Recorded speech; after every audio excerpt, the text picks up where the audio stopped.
Hello everyone, I'm Lisa. My story revolves around my husband, who tried to leave me because I wasn't wealthy enough for him. You might be wondering why. Well, it's not because I suddenly lost my job or made any financial blunders. It's simply that I never went to college, so I didn't have a high-paying job. I had a decent income, and my husband Rick knew this from the start. I never hid anything from him. Rick, on the other hand, had a high income but was burdened with student loans from college. So our lifestyles were actually quite similar. Initially, Rick didn't see this as a problem, and our relationship progressed smoothly until we decided to get married. Just before the wedding, Rick asked for a prenup. He said that, given his high-paying job, he feared being used for his money and didn't want me to be burdened with his loans. I felt a bit disrespected by his lack of trust, but I agreed to the prenup, and thank God I did. It saved me later. Our marital troubles began when we lost our place to live. Our landlord informed us he was selling the house, and with the housing market in our city being terrible, we had no choice but to move in with Rick's mother, Natalie. Now let me clarify, my husband is the main issue here. Natalie was a cold woman who didn't care much about me, but she wasn't one of those nasty mother-in-laws you hear about. She was just annoyed to host us for free, which sometimes made her behavior a bit difficult, but we managed. After moving in with Natalie, Rick began resenting the fact that I couldn't contribute to buying a house. Because of his student loans, he couldn't qualify for a mortgage, and I didn't have enough for a down payment. We were stuck in a tough spot with limited housing options. Despite this, we had a decent life until Natalie dropped a bombshell on us. One day, she told us we needed to find other accommodations because she could no longer keep up with her mortgage payments and had decided to sell the house. Why, Mom? What's the problem? Rick asked. I can't keep up with my mortgage payments anymore, so I have to sell the house, she explained. You need to find another place to live. But we have nowhere to go, Mom. We can't afford rent with the money we have. Rick pleaded. That's not my problem, Rick. Since you two can't help me with the mortgage, I have to sell. I'm giving you plenty of time to come up with a solution. Natalie left us to fend for ourselves, saying we didn't need to move out immediately but would need to once she found a buyer. Rick and I were panicking about our housing situation. That night, he lashed out at me, blaming me for our troubles. Why can't you get a better job? You earn so little. It's not enough for us, he said. What can I do, Rick? I don't have a college degree, so this is the best I can do, I replied. You don't even have enough savings for a down payment on a house. If you weren't so lazy, you could have worked 2 jobs and saved the money. I can't work 2 jobs, Rick. I have to handle everything around the house because you don't help. It's not my job to help, Lisa. We have a roof over our heads because of me, and now even that will be gone. I don't know what I was thinking when I married you. Rick's words cut deep, and I started to cry. We had a big fight but calmed down the next day. I knew he was stressed, so I set aside my own emotions and started forming a plan. I had a small investment I could cash out to provide a down payment on a house. After talking to some friends, I found out I could qualify for a mortgage. Once I realized that, I began to form a plan. I decided to buy Natalie's house.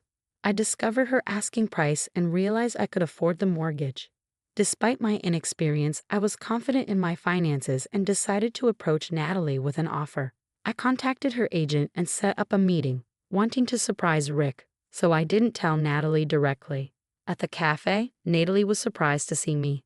Hey, Lisa. What are you doing here? I'm here to meet an interested buyer for my house. Yes, I know that, Natalie. I am your interested buyer. Wait, what? She asked, looking at me like I had grown 2 heads. You want to buy my house? Yes, I do, I replied calmly. I've managed to save up for a down payment and will take a mortgage for the rest. It won't be a problem. You can continue living here rent-free as a thank you for helping us when we needed it. But I don't think you can afford it, she said, skeptical. I have a good credit score, so I can easily qualify for a loan. Rick can't because his debts have crippled him. I'm the only one in a position to buy a house. Wouldn't you be happier if the house stayed within the family? Yes, that is true, Lisa. I guess it would be better if I sold it to you. Think about it, Natalie. You need the money, and I need a house. It's the best deal for both of us. All you have to do is agree to sign everything over to me, and I'll take care of the rest. Okay, let me think about it, she said. Sure, but I have one request. Can you not tell Rick about this? I want to surprise him with the house on our first anniversary. I see. Okay then. I won't tell him.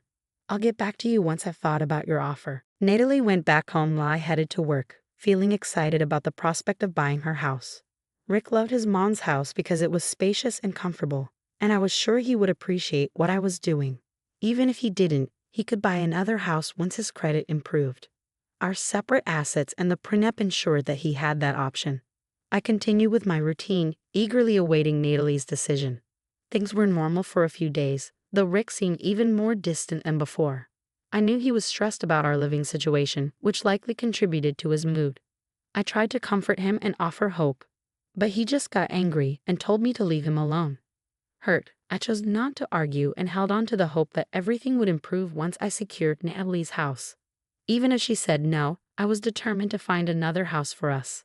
Then everything changed when I stumbled across some papers. You can guess where this is going. They were divorce papers. I was in complete disbelief as I read through them, confirming they were meant for me. Rick had hidden them in his office bag, which I had opened to retrieve his lunchbox. Shocked and hurt, I didn't confront Rick immediately. Instead, I decided to snoop through his phone, suspecting he might be having an affair. Desperate for answers, I found texts between him and his best friend. The things he wrote about me were awful. He called me useless, lazy, and a bad wife, all because I wasn't wealthy enough to buy him a house. Apparently, some rich girl had been flirting with him on Facebook, making him believe he could do better. Realizing my marriage was over, I knew I wouldn't leave silently. I wanted to make Rick pay for his actions. That day, I thanked God for making me sign a prenup. It had saved me more than it had saved Rick. The next day, Natalie secretly met with me and agreed to sell the house. I thought about it, Lisa. You're the best option right now. I can't make next month's mortgage payments, so you need to take over it as soon as possible, she said. Sure, Natalie. You can draw up the papers and I'll get a lawyer right away. I don't want to wait either. Our anniversary is only a few weeks away. Yeah, I remember. That's why I made the decision quickly. I've already told my lawyer to prepare the papers. You'll have them soon. And just like that, I bought Natalie's house. It was a great house, and I wanted to get back at Rick for what he was planning to do. I had plans of my own that would make him regret his actions. I was breaking inside because the man I loved was planning to betray me in the worst way possible. But I didn't let it show. Rick didn't bother to care. He had already checked out of the marriage and was enjoying the attention of the rich girl on Facebook. I slowly stopped caring, waiting for the house papers to be signed. Once that was done, I simply wanted my revenge and to rid myself of my horrible husband as soon as possible. Thankfully, I was able to get the house in my name before our anniversary. On that day, I didn't bother with any celebrations. I didn't want to waste money on a failing marriage. While some might arrange parties and confront their husbands publicly, I couldn't afford to spend any extra after putting all my money into the down payment for the house. So I treated it like a normal day. I wished Rick a happy anniversary, but he grumbled something in return and left. The confrontation didn't happen until the evening when we both returned home from work. To my surprise, Natalie had invited a few family members to celebrate our anniversary. I guess she was feeling generous after receiving money for the house. She cooked some food and looked genuinely excited for us. I was touched by this gesture, but Rick immediately got angry. What is this? What's going on? He snapped. I just invited family so we could celebrate your anniversary today. It is your first anniversary after all. I saw that you two didn't plan anything, Natalie explained. That wasn't necessary, Mom. Lisa didn't plan anything because she never has money, and I didn't plan anything because I'm not interested in celebrating our anniversary. This marriage has come to an end anyway, Rick retorted. What do you mean, Rick? Why are you saying that your marriage has come to an end? Natalie asked, confused. Rick ignored his mother and turned to me, looking me dead in the eyes. I knew this was when he would tell me he was leaving, and I was right. I don't think I can be in this marriage anymore, Lisa. I'm going to leave you forever, Rick declared. Why, Rick? You can't just drop news like this on me and not tell me why, I demanded. The reason is very simple, Lisa. You are an absolutely useless wife to me, he said coldly. Oh really, Rick? Tell me why you think I'm useless. You are not on my level, Lisa. I have a great job, and you are just an embarrassment to me. You can't even help me buy a house. I don't want to be with someone who can't help me get the things I need, he sneered. It's not my fault your credit is bad, Rick. Why should it fall on me to get a house? I retorted. Because we're a couple. I knew you weren't rich, but I thought maybe you would be able to buy me a house at least. Now I don't even think you'll qualify for a loan. I can't stay with a woman like that when I can do so much better. I will at least find a woman who has the means to have her own house, Rick replied. So you're leaving me because I'm not rich enough for you, is that it? Yes. I don't care what you think, Lisa. Don't try to stop me. I won't be with you. I'm done. Very well then, Rick. If that's what you think, go ahead and leave. I will happily grant you a divorce. Good. You need to move out soon then, because this isn't your house. Mom, you need to tell her to leave and find her own place, Rick said, turning to his mother. Rick expected Natalie to agree to kick me out, but he hadn't anticipated her reaction. She looked pale and startled, shaking because she knew exactly how much Rick had messed up. She was the only one who knew that I had bought her house a week earlier. The papers had been finalized, and now I was the sole owner of the house. So despite Rick's demands, Natalie couldn't kick me out. Natalie remained quiet, not saying anything at first. Rick kept insisting she needed to tell me to leave, and that's when I spoke up. I think you're barking up the wrong tree, Rick. Natalie cannot actually kick me out. Why the hell not, Lisa? This is her house, so she can kick you out. No, Rick, it's not her house anymore. It's mine. I bought it from her last week. I am the sole owner of this house now. I revealed, watching the color drain from Rick's face. Actually, you're wrong about that, Rick. This house doesn't belong to her anymore. What do you mean? My mother is the owner of this house. Nope, she's not the owner anymore. I am the new owner of this place. What nonsense are you spewing, Lisa? This cannot be your house. It is my house, Rick. If you don't believe me, why don't you ask your mother? Mom, what nonsense is Lisa saying? Did you give her this house or something? Natalie looked too afraid to say anything. She remained frozen while the rest of the guests looked on. Rick was absolutely sure that the house was in no way mine, so he kept hounding his mother for an answer. After a while, Natalie meekly said, "Yes, it's true. This house is hers now." No, that cannot be possible. Did you suddenly grow charitable and give away the house to Lisa, Mom? No, Rick. I don't need anyone's charity. I bought the house all by myself. I don't believe it. You cannot afford this house. You cannot even afford the down payment. What would you like to say to that, Natalie? You're wrong, Rick. Lisa has actually bought the house from me. We finalized the papers last week, and she was planning to surprise you today with the news, but it looks like you have ruined it. Natalie confirmed what I had told Rick, and his eyes went wide with shock. He couldn't believe that I was able to save up and buy the house. He had clearly underestimated me and was proven wrong. When the realization dawned on him, he immediately tried to change his tune. Oh wow, that was a great surprise, Lisa. I didn't know that you were saving and planning on buying Mom's house.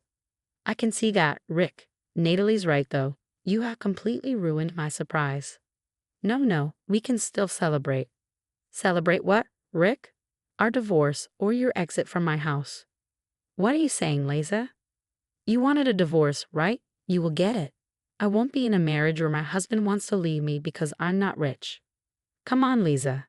I was mad and said some stupid things. We can talk about this and get past it. The main problem has been solved already. I don't think so, Rick. Besides, you went through all the hassle of secretly securing divorce papers. Too bad I found them out 2 weeks ago and prepared my own papers instead.